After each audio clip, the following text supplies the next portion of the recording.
Through the School, written by Gregory Huffman, narrated by A.J. Denicochet. What were mere validities to a large array of kids in my school and other schools, and was formerly a validity to myself, would manifest itself today. I woke up in the same bed, in the same position, just like I did every day. It felt like the movie Groundhog Day, not only quite as worthy. In reality, you have to face the accumulation of disappointments from the previous days tacked on with the unknown new anxieties that new days, new events, new people with new behaviors and new situations would present. Unpredictability is scary. Groundhog's Day, applied to reality, would be like a video game, and instead of accumulated disappointments, there would only be the accumulation of knowledge and skill. Every day you would be leveling up while your enemies stagnated. You'd become a god, as long as you had the will to grind it out.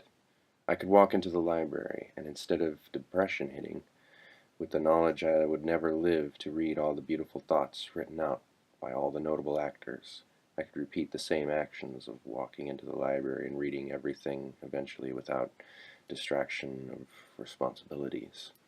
I could safely read the philosophical musings of death without becoming overcome with the thought that these would one day happen to me. Every time I am faced with the appointment to attend, I always assume this appointment will be the end of the world for me. I read books like they are my last. I make it a race. I don't even enjoy them.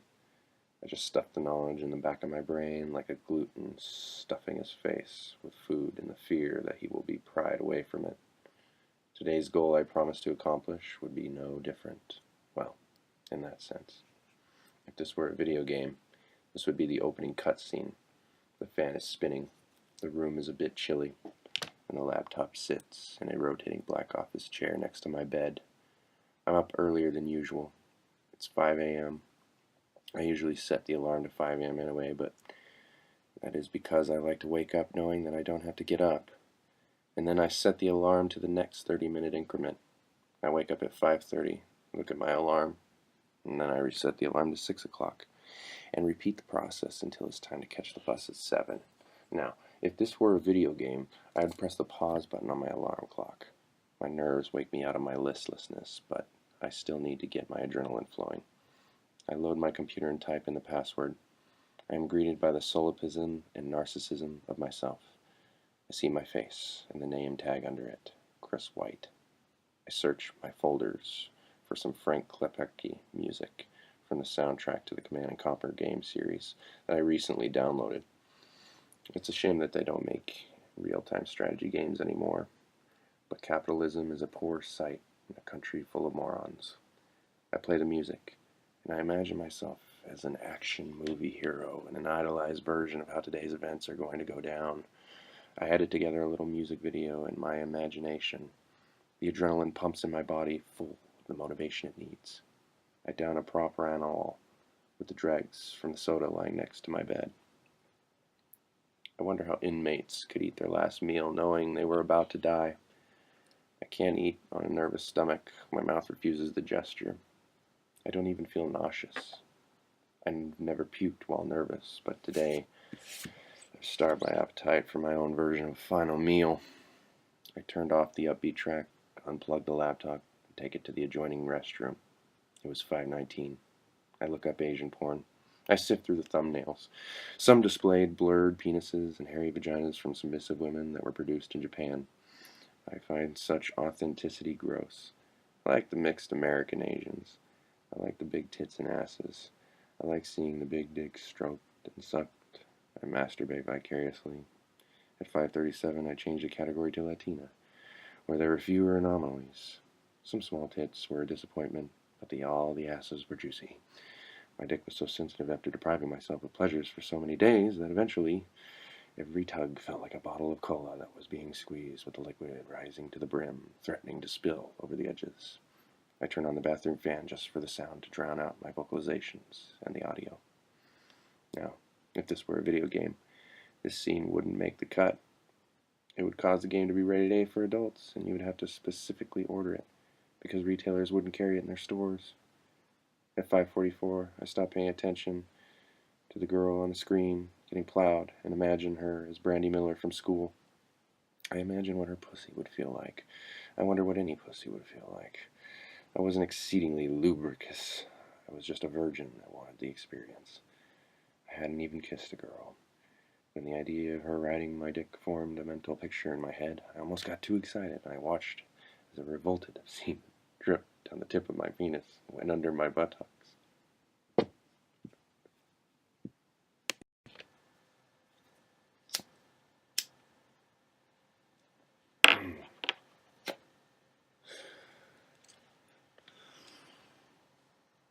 At 6:06, I look at the local internet escort ads. I decide this was where I was going to finish off.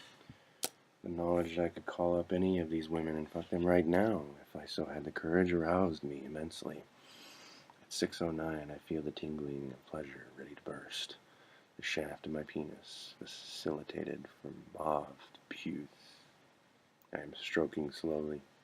Stroking slowly is like eating slowly instead of like a pig. You enjoy it more. My dick becomes like a Roman candle. Sparks explode out, bursting on my thighs. I suppress a primal yell of pleasure into a whisper.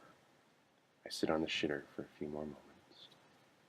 If this were a video game, I would press A to perform the event again. Next time I would have to jerk off to ebony women. All decisions lead to buyer's remorse. I sometimes sporadically look up gay porn just to see if I've turned gay. It would be cool to be gay. I would feel like a rebel. But every time I look it up, I see a guy with a beard giving some other guy a blowjob and I nearly puke. I possess a handful of sperm and I scoop up the glistening jizz on my thighs. To add to the concoction, I stand up and give the gesture of power like the black athletes at the 1968 Olympics with a dripping hand of semen. I swiftly slash my arm down and open my palm and hear the gooey thwack of semen hitting the tile. I become as white. The bathroom is white. The family name is white. I don't feel like taking a shower. Besides, cleanliness is next to godliness, and I would have to risk a denotion. One time, on an episode of Seinfeld, I remember Elaine saying that she thought that women had more artistic bodies than men do. But I disagree.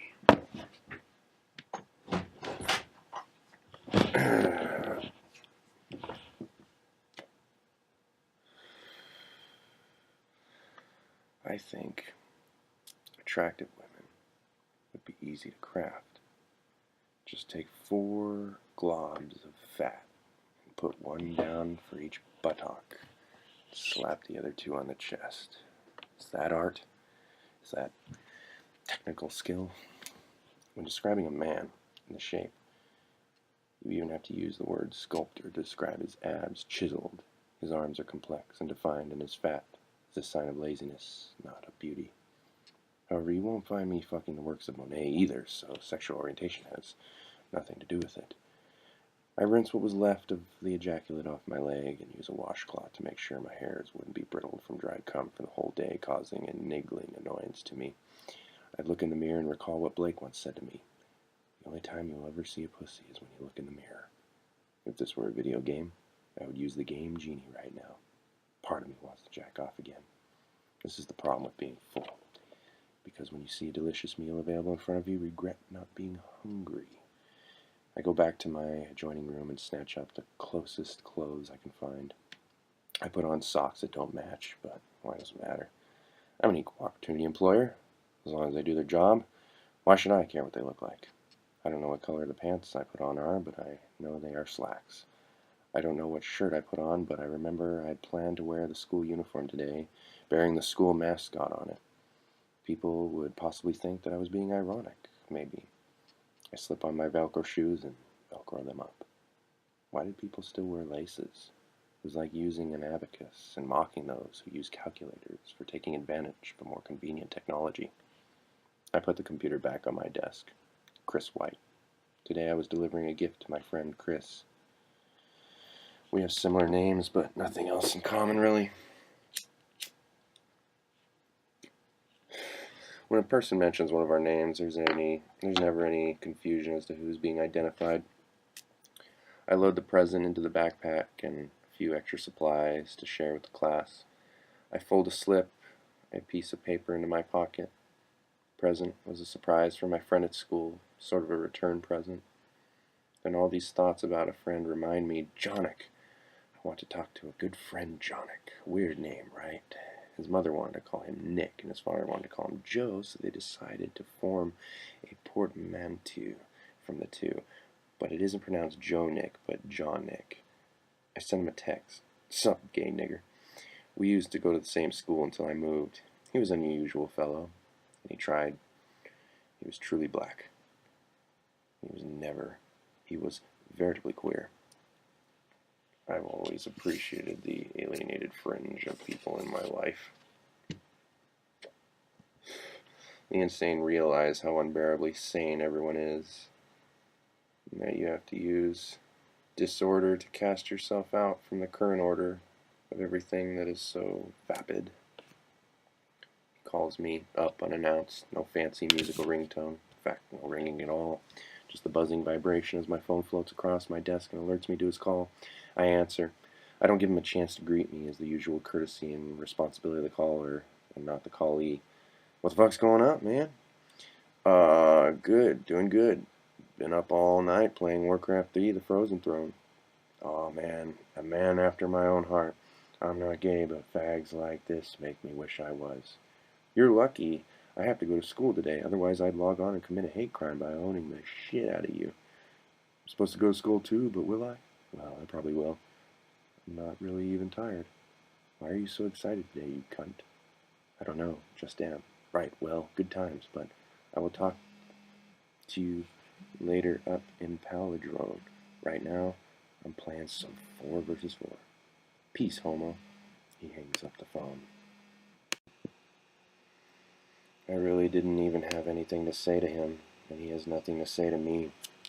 I really don't even know why that all went down.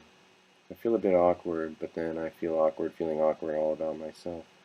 So I decide to go into the kitchen. My mother is cleaning the stove with a washcloth, and my father must be in his room.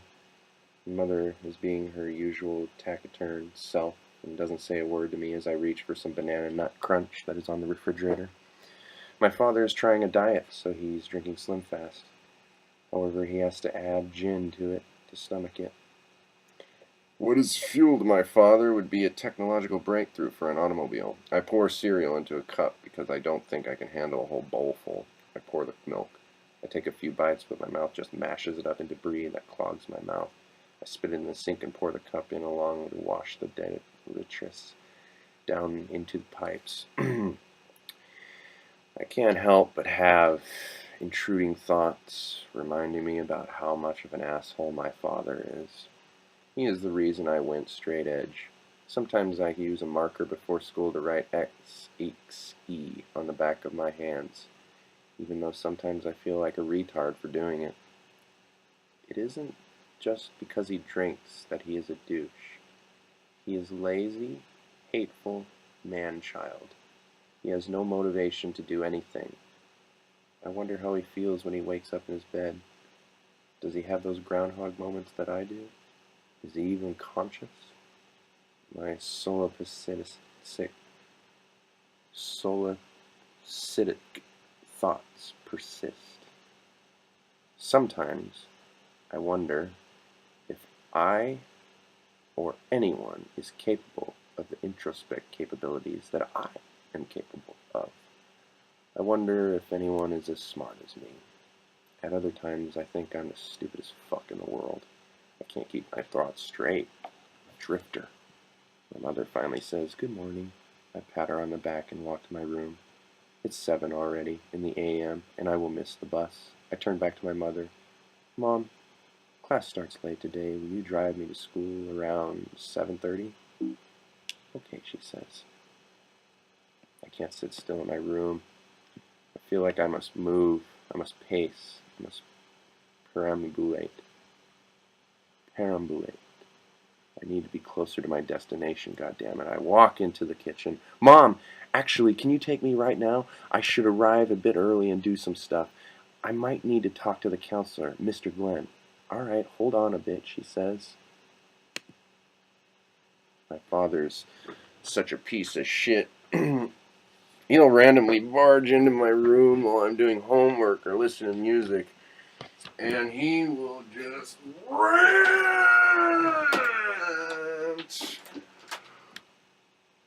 and rant and rant about how the fags keep trying to get married. I don't really even care one way or the other, but I like reading the news about homosexuals' rights being expanded just to hear a little bitch squirm. I get more excited about it than Jonick. Jonick doesn't even care about marriage anyway. He thinks the gay community is a misnomer. He thinks the idea of these homosexuals united is retarding. It's not a fucking lifestyle, he said. It is just about who you fuck. These assholes need to quit being pussies.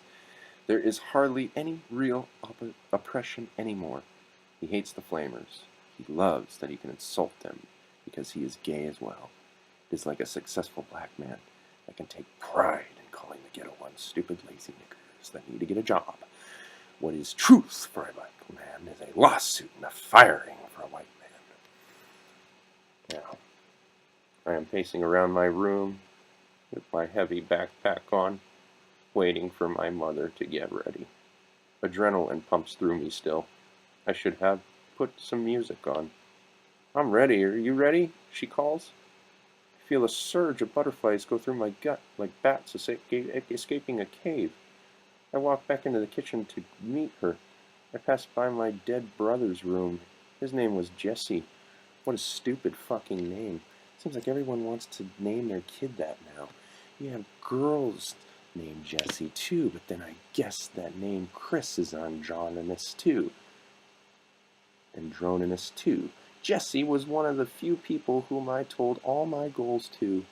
What I hoped to achieve I had told him about.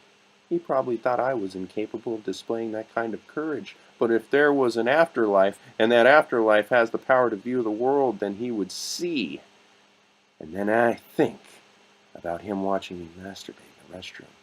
I should be embarrassed, but I know there is no God, and if there is an afterlife, it isn't like anything we could possibly imagine. I get in the passenger seat. My mom gets me in and starts the car up. She hates to drive, but it must be her who I get my anxiety from. The car exits the driveway. If this were a video game, this would be the loading screen. I wonder what I was missing on the bus today. Blake probably insulted all the goth kids that got on. He probably called Lana Germani a skanky bitch again. He was probably wondering why I wasn't on the bus with them so he could tell me how much I stink for not taking a shower. He was probably calling Jake a fat fuck. He's classman and scared of Jake by telling him he would puncture his fucking skull with a pen if he didn't shut the fuck up. That was a good day. But he graduated, and now we have no bus guardian anymore. I'm glad I'm in the car. I'm glad my mother is so laconic. I'm glad I'm not listening to the radio. I can't even enjoy being... If you can't enjoy being yourself, you are in bad company. Mom, can we stop by the store? I ask. We pull up at a gas station, and I see some of the kids from school there, but I don't know who they are. I normally would feel too anxious to enter the store with these peace disruptors out and about, but what harm can a man do by spitting in your shit sandwich? I walked in, and no one says anything to me. I'm looking for beverages only. I won't eat all day.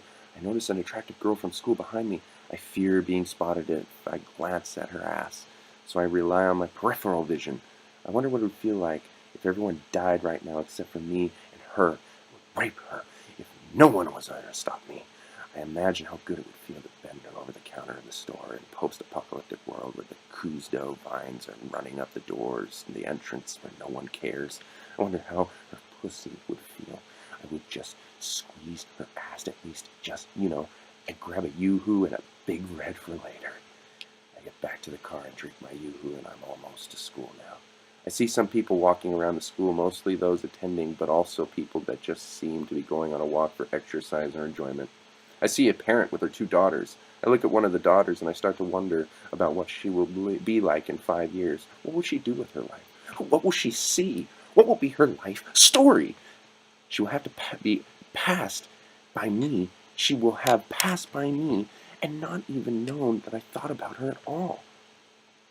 We were 2 souls passing by each other in a parallel lines that would not intersect, throwing each other's life in a new direction. This will be just a Tuesday to her, or what is today? Actually, I don't even remember what day of the week it is. What month is it?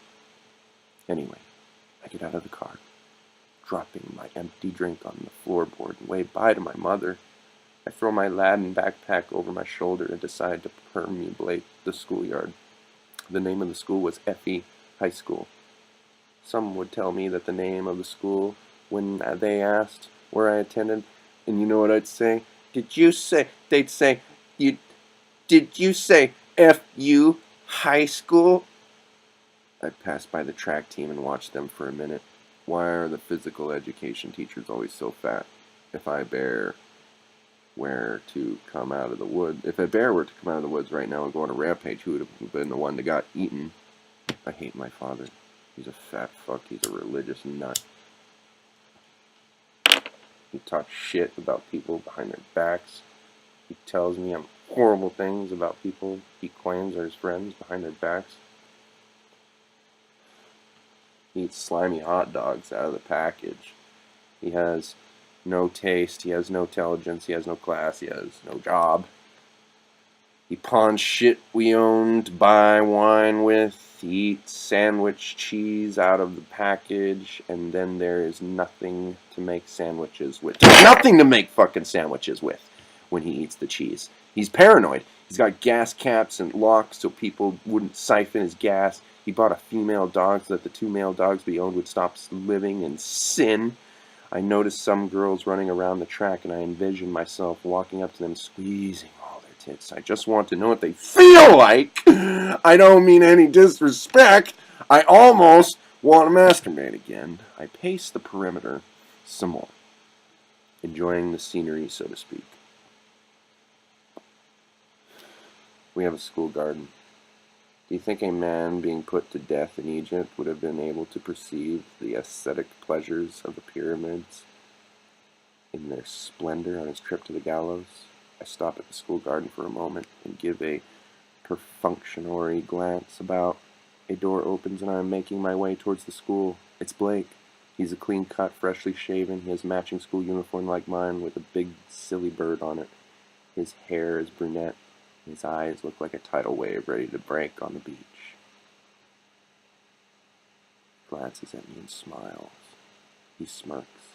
If this were a video game, I would create a save point here to pursue an alternative course to play on a later playthrough.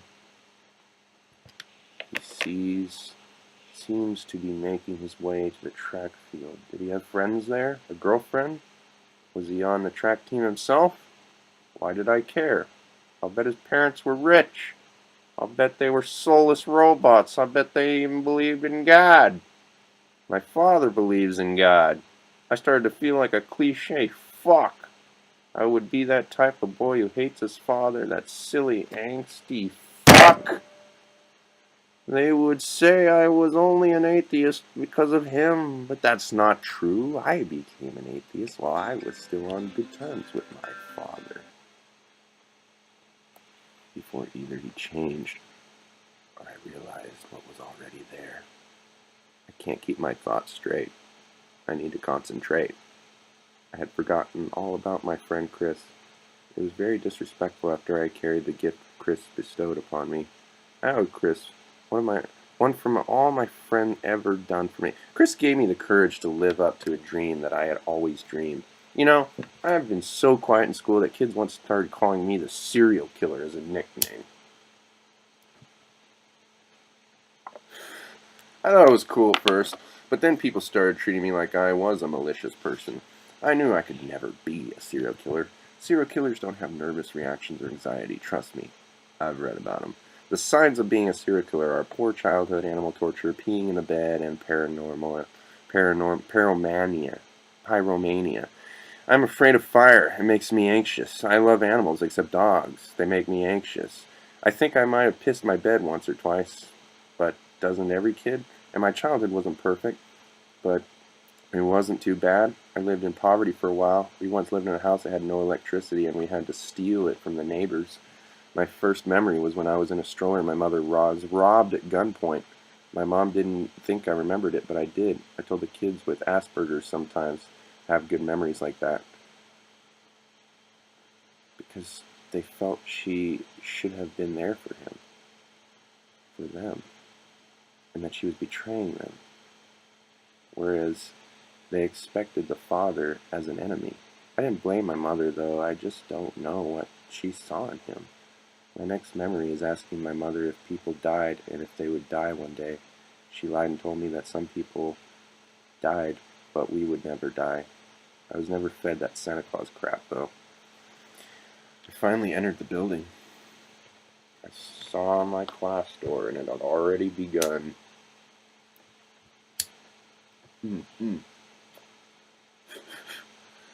I walked over to the room, but it was a good walk. I have already forgotten the colors of the flowers of the garden. I can't identify a single one. On the way over, I saw the classroom of Miss Sally. She was one of my favorite teachers. I wish I could have walked in and gave her one of those incapacitating blows like you see in the movies.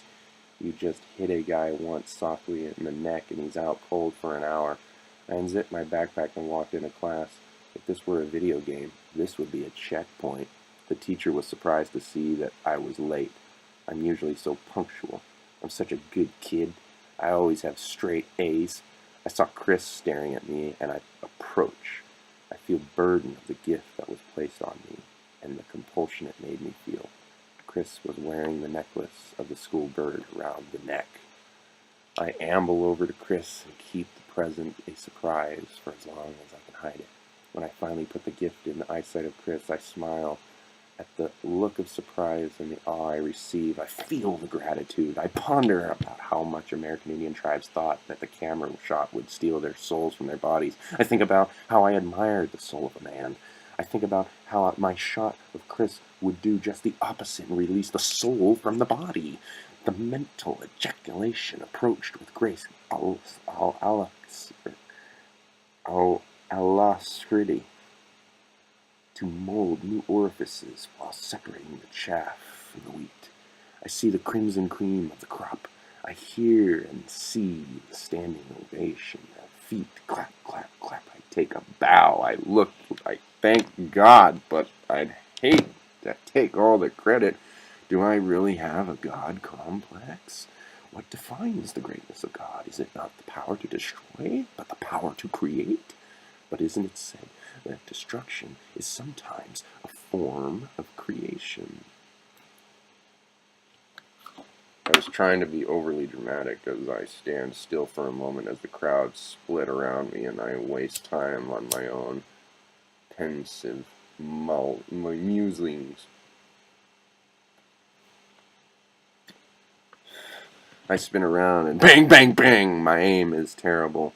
I had only managed to shoot fat, slow Sarah in the back of her head, and she landed humorously against the wall with her chin in an awkward position. I would have laughed, but it looked like she'd been seen as a cliche evil laugh like the bad guy from one of those hackney action movies. And perception would be everything. Everything. Perception would be everything once this was over. Sarah was the fat PE teacher and I was the bear. If this were a video game, this game would now be rated M for mature. I think about how ironic it is that games are so considered for children. Yet M-rated games sell successfully, but R-rated game movies struggle for survival. She actually wasn't bad looking. She had big tits, but Nothing to notice in the ass area. I thought about cop and a feel before I left the room, but I didn't want to be labeled as a pervert. I wanted to be a higher class of villain than that. The way her head was split open, the way her blonde hair lay, it almost looked like spaghetti. It grossed me out because I was still not in the mood to eat. How could I eat in this kind of state? I take the mascot necklace off of Chris and put it around my neck. I noticed that I had actually put a ding in it. When I shot Chris, it must have hit the bird. I walked out of the class, and it seemed like the other classes either hadn't gotten the memo or were too terrified to leave their safe havens. I walked by into the boys' restroom. Someone was in the first stall. I kicked the goddamn door in. And what do I see? One of the biggest nerds in school, little Jim. He's scrawny, has dorky glasses, has funny-looking teeth, but sports a 5 o'clock shadow. I think the sight is funny. The whole situation is humorous. It tells me to get the fuck out of here while he is shitting. Were his ears bad? In friendly competition. Were his ears bad? I started to notice my tunnel vision. I feel weird and awkward. I take his advice and left him to his throne. I noticed the words Lana Germani blows cats written marker on the wall, perpendicular to the exit. I get the reference. I hear him say asshole as I walk out immediately and went over to the girl's side.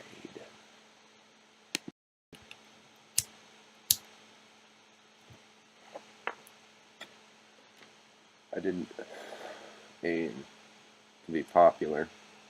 In fact, I preferred the benefit of attracting the least amount of attention as possible, in either the positive or the negative. And I detested the idea of popularity intrinsically. I didn't hate the person because they were so popular, but the person who desired to that state. To be popular meant to prove that you were more worthy of it than your fellow man, so you must degenerate him and relegate him to a lower class of being. You must show off your power by making others suffer. Am I a hypocrite? Is the state of a hypocrite when it puts a man to death for killing?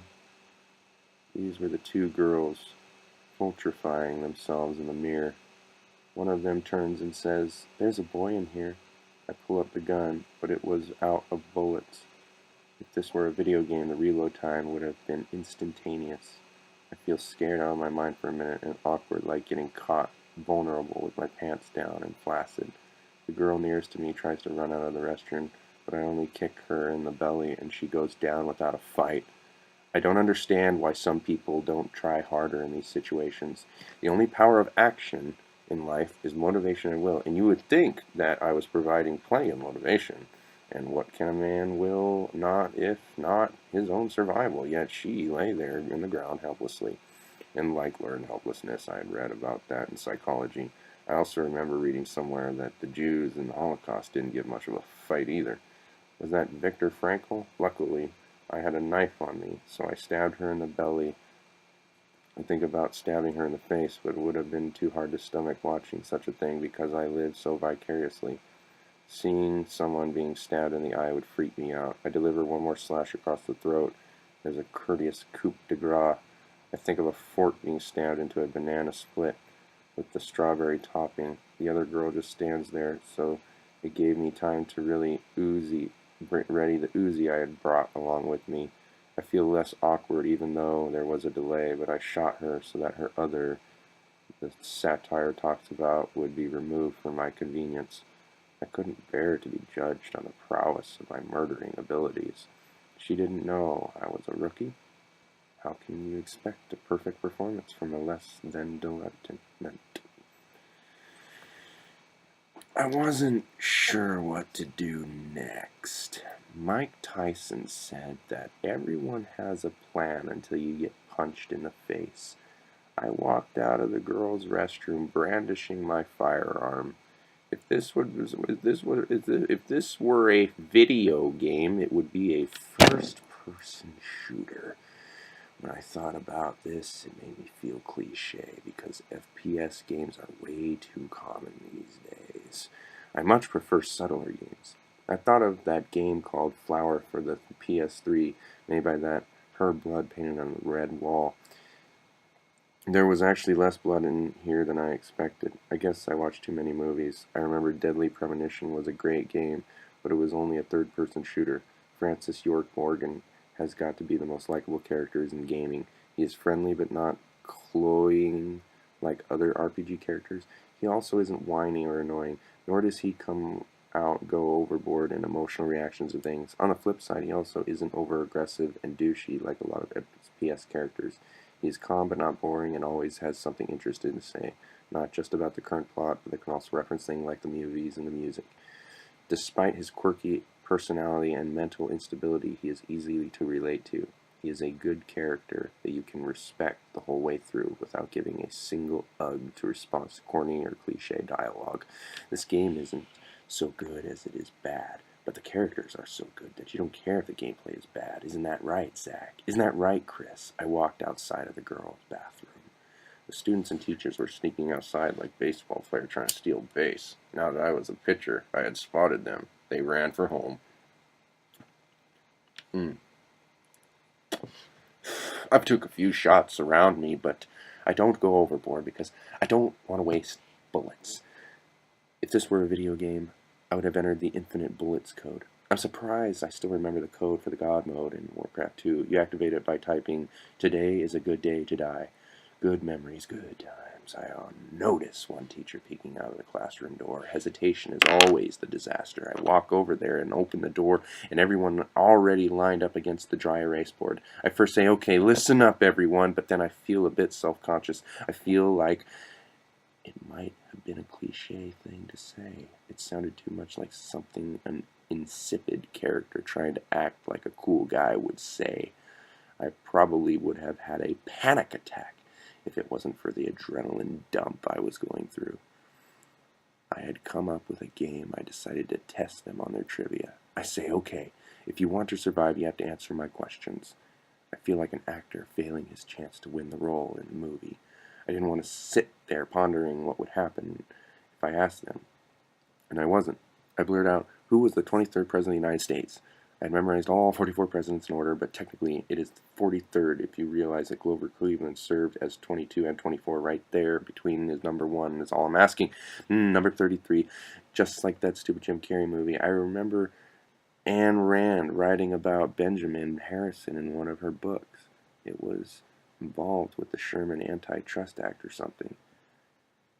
I didn't know if the professor would know the answer or not, but I yelled at him, "Not you, no helping. We're going to see how great of a teacher you really are." All the students just stand there, some looking at me, some looking down.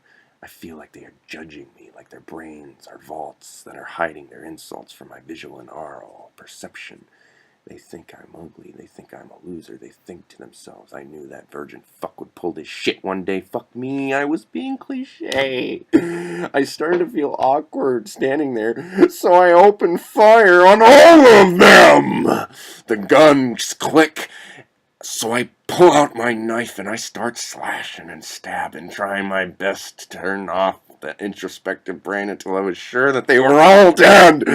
I think I got a full sweep. How many students were there? I began to count, but the adrenaline was ruining my arithmetic. If this were a video game, I would have gotten a high score and gotten to enter my initials, and the initials would read COW, which no one would recognize me as anyway. They would just think someone was being humorous by putting an animal out there or something. Shadow of Destiny, which is an interesting game. It was all about a time-traveling character trying to solve his own murder. This made me think of Chris for a minute. The main character was such a wimp, though. The beginning cutscenes of each new level would always show you how you died that chapter. And he would have to die for the simplest things. The most embarrassing example of this when someone drops a vase on your head and you die immediately. One of the students, a black girl, wore a cross around her neck. Great. Now how I would be triggering a backlash against atheists in the media. I would be proving that a bad image for atheists everywhere. But wasn't God giving a bad message of himself too? Why wasn't he here to stop me from murdering one of his innocent followers? Why why was it her time to go to heaven? Maybe she was just being rewarded by going on eternal vacation. If I was just sending everyone to a better place, then why was I such a bad guy? The teacher was black too. This class has actually featured quite a bit of black people, and I didn't even notice at first. I'm surprised. I thought of black olives covered in tomato sauce. Great, now I'll almost be as bad as those fucking white guilt liberals trying to breed an army of angry minorities wearing racism as body armor and guns as fire lawsuits.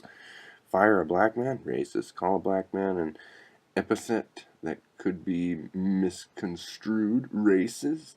Use the word niggardly? Racist. Tell them that white pieces in chess move first? Racist. Tell someone you don't like dark meat, chicken? Racist. You can't look at a black man anymore without seeing a potential shitstorm of accusations and awkward moments if you try to talk to him or recruit him as your friend. The only philosophical introspection popular with the white man today is, am I a racist or am I not a racist? Yes, it wasn't until I entered in this room that I committed a hate crime. Fuck, what would I care? I can indulge them. I grabbed a marker and went on to the dry and erase board and wrote, I am no racist. There is only one race, the human race. Then there is the beast known as the nigger. Maybe I should get my jungle fever out of the way now. I should pile up all the negresses in a corner and have a big Nubian orgy with all of them. I should have kept one of them alive to suck my cock. I wonder what it would have felt like to be drained via the mouth. The neo-Nazis and the Klansmen and the Stormfront posters would be singing my praises the first day until they discovered me as a race traitor and a nigger lover. I think about how I might die a virgin today. But everyone else that was here today would die a virgin as well, because they would never get to experience the excitement of taking a person's life, of spraying brain particles across the walls. They would never get to knife someone, a whore, in the restroom until her consciousness ceases to perceive this world. They would experience the unity of bodies, but they would never know the feeling of separating souls from bodies. They would never understand what it was like, what it would be like to play the role of Janice. They would never get to be the gatekeeper for the underworld. I walk out of the room. The halls are empty and peaceful. I have already forgotten what the students in the class looked like and what the color of the clothes there were. I remember the only fact that some of them were black, and I remember the image of the crucifix. Surely the cops would have been here soon. They'll be here soon. Maybe they wouldn't rush in right away. Maybe they would be patient. Now that there is no one to shoot at, everything started to feel surreal. My brain started to process things like I was having a dream. Should I go back and fuck those chicks I left in the restroom? It wasn't like I was a necrophiliac. I mean, I'm not interested in cold food, but it was still warm out of the microwave. I wonder what their pussies would taste like. I could undress them and just admire their bodies. I could array them in some artistic pattern that would give the news something else to prattle about.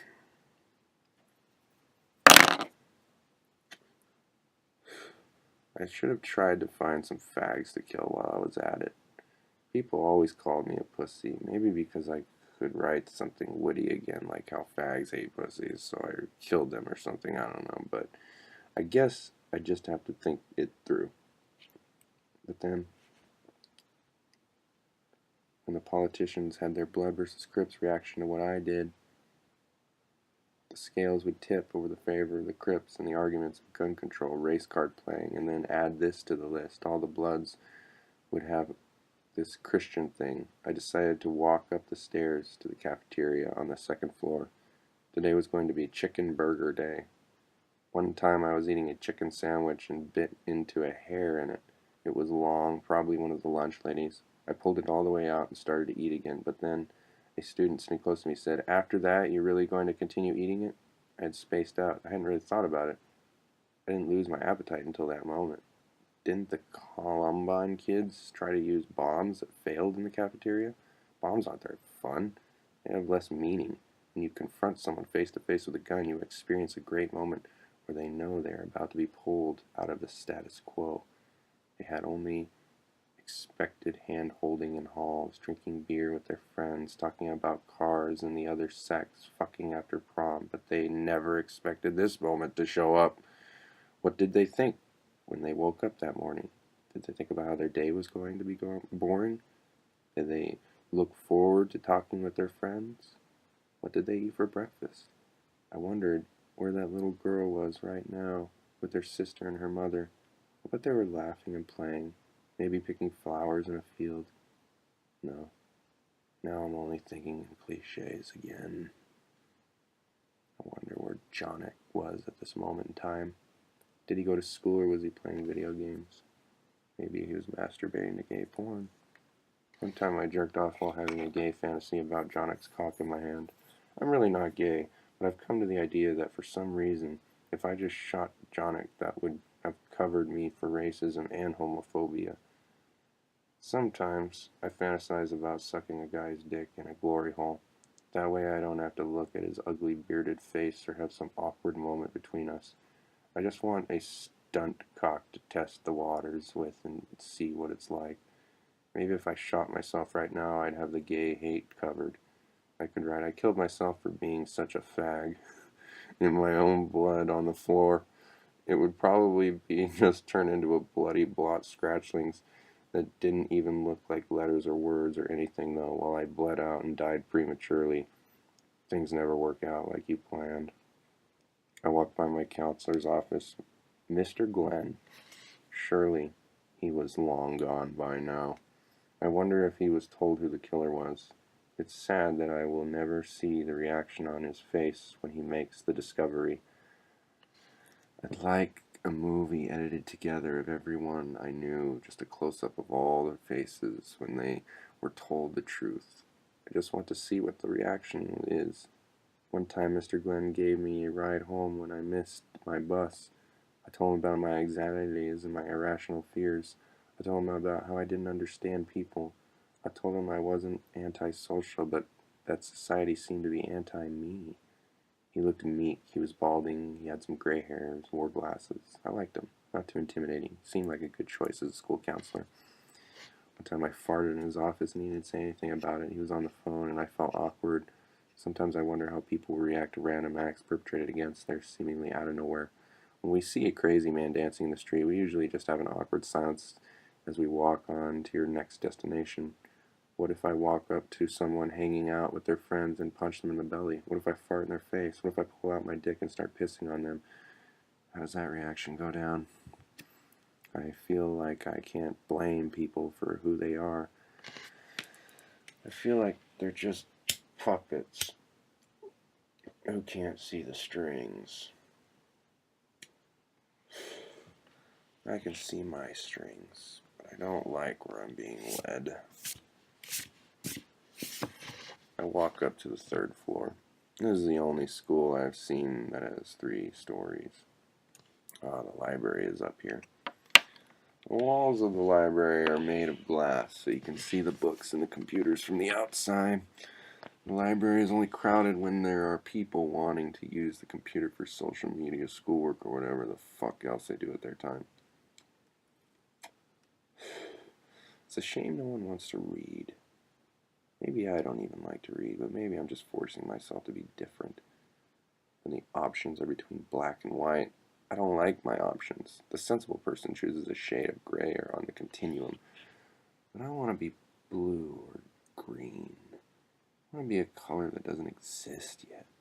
Nothing is so boring as matching a person's expectations. I hate when they say that there's nothing new under the sun. This might be true of raw materials, but it doesn't hold true for arrangements made by those materials. The internet itself is a perfect example. If nothing new ever exists under the sun, then every new book would be a plagiarism. Look at the letters on the keyboard. They are the materials under the sun. There isn't much diversity there. The next step up is a dictionary. It's a big book containing all the words one could possibly combine these keys into. Now, where is the book that holds every phrase? Where is the book that holds every unique paragraph that man can conceive of? Why are there new philosophers if every idea has been thought of? The keys on the keyboard remind me of the nucleobases that make up DNA. But then this reminds me of Carl Jung's archetypes. And I realize how little variety there is among not just the characters that make up the fictional tales crafted by men, but among humanity in general. Society needs people like me, even if they don't want to admit it, to keep things exciting. I'm the scapegoat. They need me, and they need Hitler. They need a bad guy for their history books. God needs Satan. We need men to feel morally superior to. I am providing a charity. Any bully at the school will feel a bit better about himself now. I am dying for Blake's sins. I reach down and rub the bird on my neck between my fingers. I enter the library. I am like a kid in a candy shop. I walk through the rows of books. I visit the non-fiction section and I see Dawkins, Hitchens, Hume, Lodenow, and I see Hawking. I see books about myths and history. I see the history of Christianity and about 100 greatest philosophers of all times. I see books on science, astrology, and sports. I move on to the fiction section and only scan when I want to peruse. I see the works of the Marquis de Sade, Alexander Dumas, and Hemingway. I see 1984, How to Kill a Mockingbird, We the Living, and The Curious Incident of the Dog in the Night Time by Mark Haddon. I mourn the fact that I will never have time to read all of these books. Even if I've lived a normal lifetime, I would never get the opportunity anyway. I whip out the suicide note I had placed in my pocket.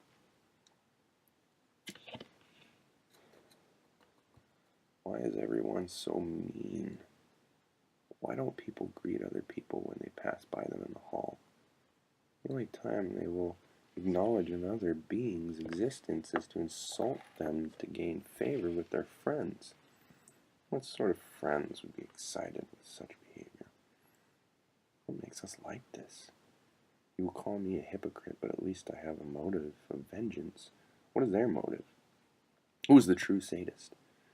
We make all these victims of nature, I guess, and it is out of their control to change our horrible qualities, even if we cannot recognize them, or can recognize them. But sometimes I think that these people are unwilling or unable to even recognize that they are doing what they are doing is not right.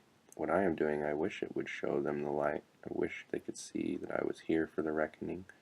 But will I interpret these moments from my point of view as if I were the protagonist from some revenge tale?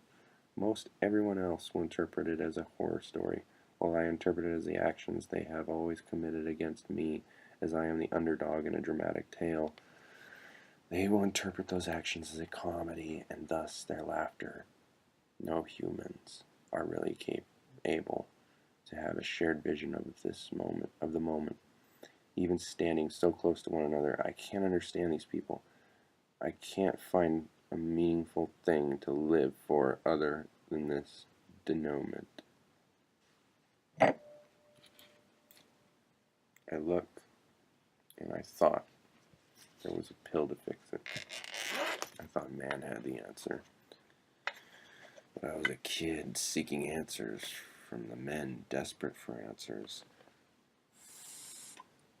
Well, I took their blue pills. but I claimed I wanted the red pill. But no one gets the red pills.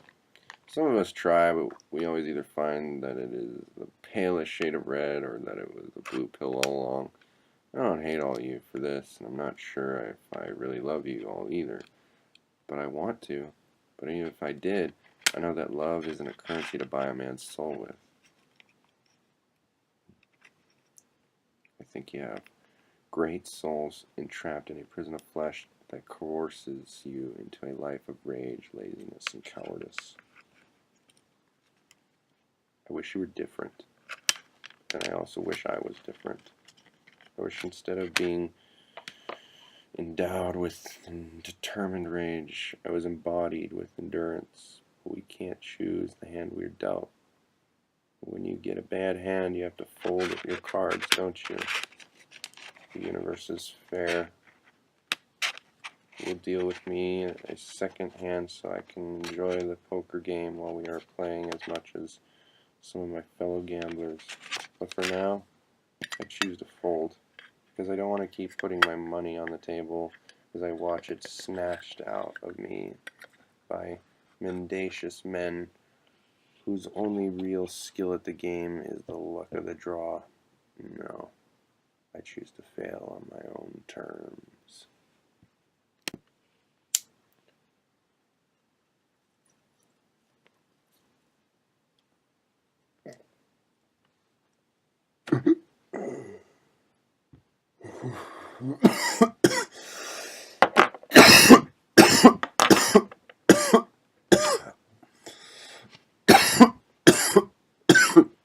I think maybe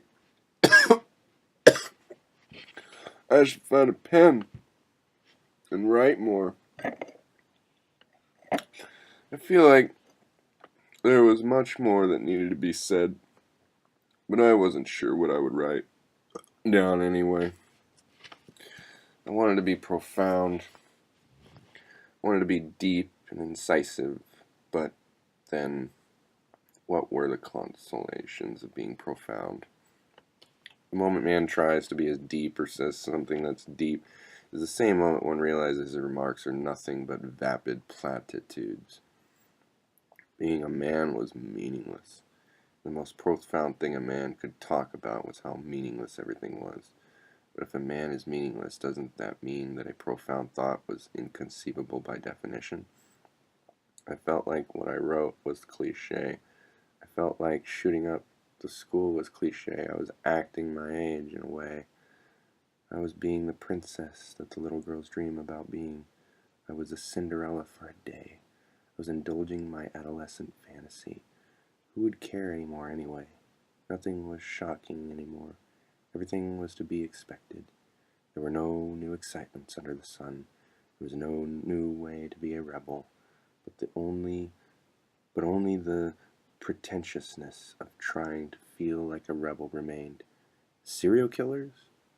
Trite. Child rapists? Banal. School shooters? Hackneyed. All the crimes that have been played out like the sad inevitability and necessity of unweaving the rainbow. I can't decide where to put my suicide note. I either wanted to slide it into the pages of Don Quixote or the complete essays of Michael de Montaigne. I decided to go with Montaigne. I didn't put it too close to the middle because that would look too random, so I put it about 50 pages back from the end of the book. I decided to leave the placement of the note up to the man's epiphanic sense of interpretation. I think about what the media reaction will be. I imagine my face on the news with the words Chris White under it, the American dream. The Crips would go on and on about gun control. The Bloods would shout alarmist shit about the dissolution of family values and video games being murder simulators. Couples would be eating their TV dinners while complaining about the breaking news, interrupting their favorite TV shows, and the parents would pavor about how fucked the world was while bitching about the new taxes they didn't want to pay, while fathers nodded in acquiescence as the football game came back on and the image of two men fighting over a ball and colliding into each other while the Liberals pursued the list of corpses for a potential hate crime to blog about. They were all trying to find a reason to live, but just like their New Year's resolutions, they would give up on it all. We weren't fighting fire with fire. We were fighting apathy with apathy. The motivation was mere snack, and everyone had weak wills and no discipline. I finally reload the pistol. I put the gun to my head. No, I didn't need to profane the library like this. I walk into the girls' restroom located in the library. I look at myself in the mirror. I thought of something Jonick said to me. No one dies a virgin because life fucks us all in the end. I see feet in the reflection. Someone was in a stall. I slowly opened the door to the stall. Brandy Miller. She had long hair and an adorable puffy face. I purposely will myself to remember the clothes she is wearing, a red shirt and dark jeans. Girl I had the biggest crush on, and she must have liked books too. She doesn't say anything. She just sits there looking at me like she has accepted death already. I almost start to imagine what she would look like divested. And more, but I stop myself. I see the sacred torture device around her neck. Well, there you go with shared interest. Do you believe in God? I asked her. Yes. This wasn't the time for religious debate. Take it off, I said calmly, but with a sense of intensity. No, she said. Do you believe he will save you now? I don't know. Maybe I am an agent on his behalf. Maybe I have come to deliver you your reward for all your piousness. I have come to send you to that eternal vacation spot in the sky that will surmount any pleasures of feelings or happiness you can experience here. Do you believe that? She doesn't respond. I point the gun at the crucifix around her neck. I killed a girl today who wore that cross around her neck, I said. If I say I would save you if you handed that necklace to me, would you trust my ability to save you from myself? Or would you choose that necklace as a symbol of your faith that God would intervene on behalf of the preservation of your flesh? She doesn't respond. I take off the school necklace I am bearing. You have 15 seconds. Either replace your pendant with this albatross about your neck as a symbol of your faith in me, or die in the name of your God. She took off her necklace. I dropped the gun. She runs out of the restroom. If this was a video game, I would still get the bad ending. This is why I can't be a serial killer. A serial killer can't have these moral scruples. A serial killer must be amoral, whereas I know my actions are immoral. I have a code I know I should live by. I have an ethical system, but I don't have the will or the motivation to live up to it. I am doing what I am doing not out of some sick desire to cause pain, but out of some erroneous belief that this will relieve my own pain. This is my own twisted form of vigilant justice. I can show mercy. A serial killer cannot. I can feel pain. A serial killer cannot. I want to live in a better world. A serial killer does not. Were the cops searching the school yet? If this were a video game, I would take them on guns blazing, and I would just use continue after they put me down. The code of the school shooter is always to commit suicide. Suicide is an act of bravery. Suicide is an optimist's look at the more than just facing the inevitable future, but jumping to it eagerly as an improvement upon one's current condition. If this were a video game, there would be way more out on this mess. There's always a path that leads to victory in a video game. If you think you are stuck in a trap, you just haven't examined every opportunity properly. I forgot about my Big Red. I pulled it out of my pack, opened it, and began sipping. Some people might think that I was going to join my brother. They might say that I went to join my brother. What does that mean? Is it because we will inhabit the same dimensions of non-existence, no less? And even if that isn't the case, how will we be joining each other any more than two people randomly dropped in two different countries on Earth? Who is to say that we will be anywhere near each other? Who is to say we would recognize each other in whatever embodiment we would be provided? If I know I have a friend somewhere in England, would it be proper to say that I was joining him if I just decided to cast myself into Great Britain? What would be the chances of me stumbling upon him and being reunited? I sip my drink. Who was right? Sartre or Wittgenstein? Is hell yourself or others? I was doing this because I felt like others were causing me pain, but I also felt like maybe my own body and mind were also working against me as my enemy. I guess it is a combination of both, then, isn't it? Maybe hell is everything. I take a seat on my throne. I was now a follower of Diogenes. I feel the urge to shit. I toss the crucifix and the shitter under me, baptizing Jesus and dropping my slacks. Taking a shit is a religious experience for me. If only I enjoyed things going into my ass as much as I like them coming out, I'd be the gayest man in the world. I put the roscoe onto my temple. I should have eaten something today. I flush the toilet, but the crucifix clogs the system up. This is the only time I have ever enjoyed a public restroom. It is so peaceful with no one around to disturb me. If this were a video game, I would see the game over screen, or would this merely be a bad ending? I finish my soda. I think about standing under waterfalls and standing next to a tree at the top of a hill in the middle of nowhere. The clock strikes midnight. And it went.